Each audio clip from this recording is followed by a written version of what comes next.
Olá, terceira série. Iniciamos agora a nossa aula número 9. Falaremos de bactérias e arqueas, que está na unidade 6 do Octa 2, página 726. Bactérias e arqueas. Há algum tempo, no reino dos procariontes, pouco era entendido diferença entre bactérias e arqueas, já que ambos faziam parte do tal do reino Monera, né? E eram chamadas de bactérias como se fossem a mesma coisa.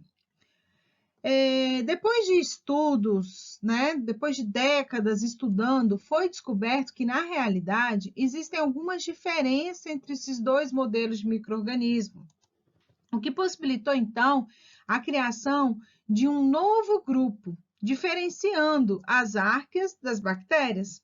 As arqueas chegaram à Terra muito antes das bactérias, já que sempre foram abundantes desde mais de 3 bilhões de anos atrás. Sendo assim, as arqueas e as bactérias passaram a ocupar diferentes grupos no reino Monera, já que foi descoberto que suas características não são assim tão similares umas das outras. Mas ainda a gente sabe muito pouco, né, sobre a diferença entre esses organismos. Os estudos mais recentes, eles são capazes de provar que as arqueas são, em termos de evolução, em termos de organização química, muito mais parecidas com os eucariontes do que com as bactérias propriamente dita. Aqui nesse cladograma a gente percebe isso. Existe um ancestral aqui em comum entre arqueas e eucariontes, que é mais distante do que esse ancestral em comum entre arqueas e bactérias. Beleza. Então, por que a gente está estudando arqueas e bactérias juntas? Porque elas têm características em comum. Tanto as arqueas como as bactérias, elas vão fazer parte dos seres vivos procarióticos, tá? Aqueles que não têm carioteca, não têm a membrana que separa o núcleo do citoplasma. Então, o seu material genético fica lá no citoplasma espalhado. As arqueas adotaram como habitat ambientes naturais mais extremos, como é o caso das fendas vulcânicas, as fontes de água quente, as fontes termais, como lá em Caldas Novas, água muito salgada ou muito gelada. As arqueas são menos conhecidas na sociedade exatamente por esse fator. É difícil acessar o ambiente em que elas vivem para estudá-las. Então, nós vamos ter classificadas as arqueas de qual maneira? Temos as metanogênicas, que são as responsáveis pela produção de metano. Teremos as halófitas, que vivem principalmente em locais com grande quantidade de sal. E, por fim, as termoacidófilas, que são aquelas que convivem em ambientes com temperaturas mais altas, assim como em ambientes com grande acidez envolvida. Na realidade, com isso que eu acabei de falar para vocês, é fácil a gente concluir que as arqueas são similares com as bactérias, mas foram diferenciadas graças à tecnologia, ao avanço tecnológico. Então, hoje a gente tem componentes tecnológicos que permitiram analisar molecularmente as arqueas e separá-las, né, das bactérias. Vamos, então, às características das bactérias, tá? Eu coloquei para vocês, são seres unicelulares, procariontes, autótrofas ou heterótrofas e reproduzem principalmente de forma assexuada por cisciparidade, a gente vai ver na sequência. Ao lado aí, a gente tem os principais componentes da célula bacteriana, é uma ilustração do próprio livro de vocês. Então, as bactérias são micro-organismos unicelulares, procariotos, podem viver isoladamente ou construir agrupamentos de colônias de diversos formatos, que a gente vai ver na sequência. E essa célula bacteriana aí contém os componentes fundamentais a qualquer célula. Tem uma membrana plasmática, tem citoplasma, ribossomo e a cromatina, tá? Que no caso da bactéria é uma molécula de DNA circular, que constitui o único cromossomo da bactéria. A região ocupada pelo cromossomo da bactéria é que nós chamamos de nucleoide, como está aí na ilustração. Externamente à membrana plasmática existe uma parede celular, tá? É comum também existirem plasmídios, que são moléculas de DNA separadas do cromossomo da bactéria, que fica espalhado ali pelo citoplasma. Os plasmídios costumam conter genes para resistência a antibióticos, tá? Por exemplo.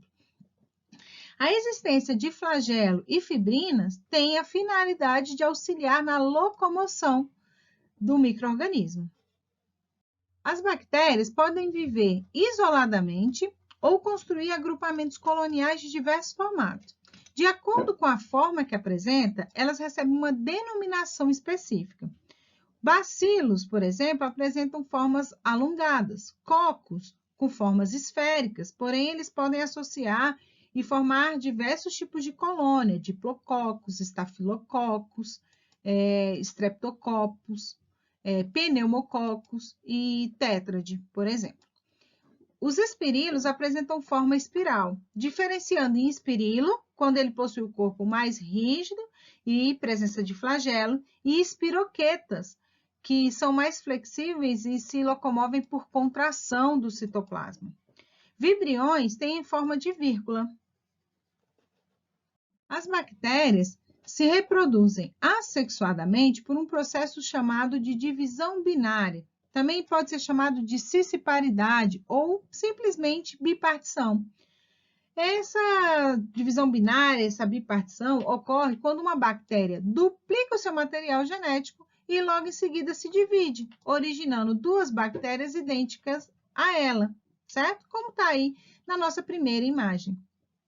Algumas bactérias, quando as condições estão desfavoráveis, elas vão se desidratar, formando uma estrutura muito resistente chamada esporo ou endoesporo. Essa estrutura, elas são capazes de resistir a altas temperaturas, à falta de água e até a ação de substâncias, tá? Químicas, como que a maioria das vezes mataria a bactéria, né? Um álcool a 70, por exemplo.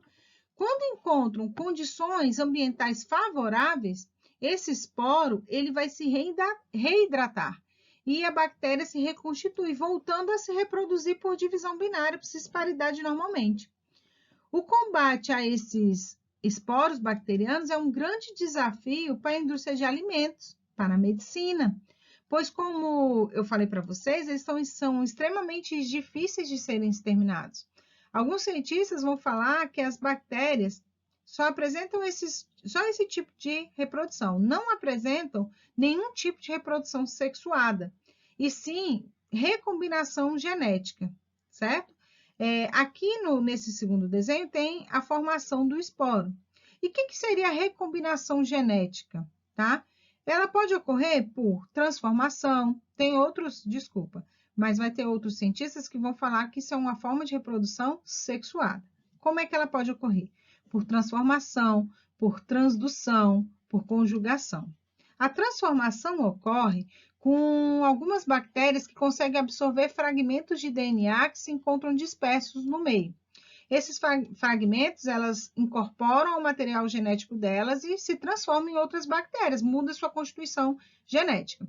Já a transdução da bactéria ocorre na troca de material genético entre bactérias, com a participação do bacteriófago. O bacteriófago é um vírus que a gente vai ver na sequência, quando a gente for estudar vírus, né, na próxima unidade. A conjugação bacteriana, que é a que mais cai em prova em vestibular, ocorre na transformação e na transdução. É a passagem de DNA de uma célula doadora para uma receptora. No caso da conjugação, é necessário o contato entre as células bacterianas, sendo que a doadora vai possuir um plasmídio, aquele que a gente falou lá no outro slide, que fica solto no citoplasma. Esse plasmídio é um plasmídio conjugativo, que possui genes que codificam, por exemplo, para mudar aí a fertilidade da bactéria e vai se ligar a outra célula, certinho? Observe esse diagrama aí, sobre a nutrição das bactérias. Se há um grupo de seres vivos que apresenta uma grande diversidade metabólica, certamente é o das bactérias. Existem espécies heterotróficas, espécies autotróficas, tá? Nas heterotróficas, a gente destaca as parasitas, as decompositoras de matéria orgânica e as que obtêm matéria orgânica de outros seres vivos com quais elas se associam sem prejudicá-las. Dentre as autótrofas, existem as espécies que produzem matéria orgânica por fotossíntese e outras que produzem por quimiossíntese. O metabolismo da bactéria depende de fontes de carbono para se manter nutrido. Devido a essa característica, as bactérias podem ser classificadas dessas duas maneiras, autótrofas ou heterótrofas. As bactérias autótrofas a gente pode encontrar os dois grupos, né? Como eu já falei, os que fazem fotossíntese, essa fotossíntese é alimentar e, né, faz a fotossíntese para se alimentar e os que fazem a quimiossíntese. Na fotossíntese, ele vai captar energia solar através da clorofila, bacterioclorofila. E a segunda, a quimiossíntese, ele é caracterizado por uma reação que produz energia química usando o dióxido de carbono, CO2, e a água molecular, né, a H2O. A alimentação quimiossíntese é um recurso do metabolismo bacteriano que não existe uma fonte de luz solar que possa manter a bactéria nutrida.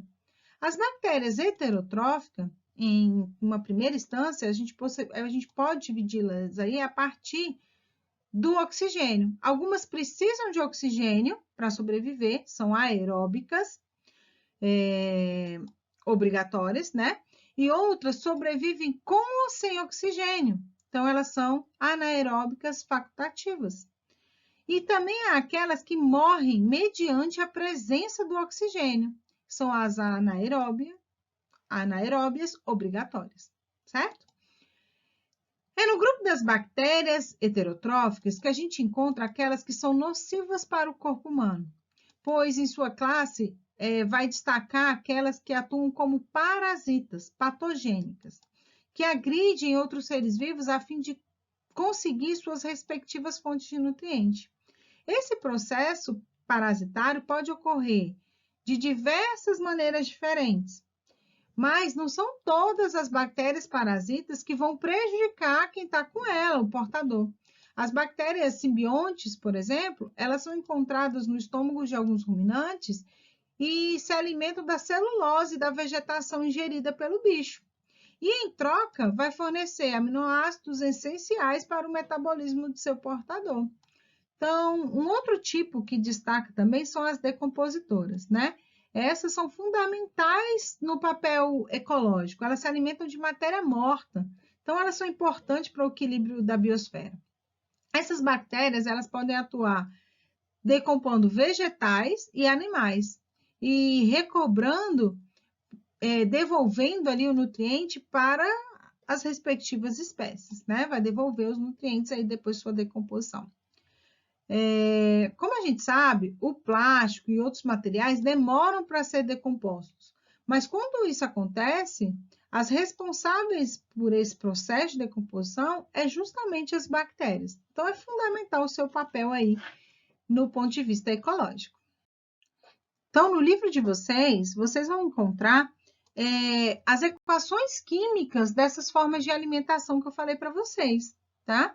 Vocês vão entender olhando para a equação, como ela está se nutrindo, como ela está obtendo oxigênio ou não, tá? Quando ela não pode, quando ela vai fazer isso sem a presença do oxigênio. Na sequência lá do livro, a gente tem a importância, né? Aí aqui a gente fez uma lista de sua importância, né? Na importância das bactérias para os seres vivos, né? Onde a gente coloca a decompositora como uma importância enorme, na produção de alimentos de um modo geral, tá?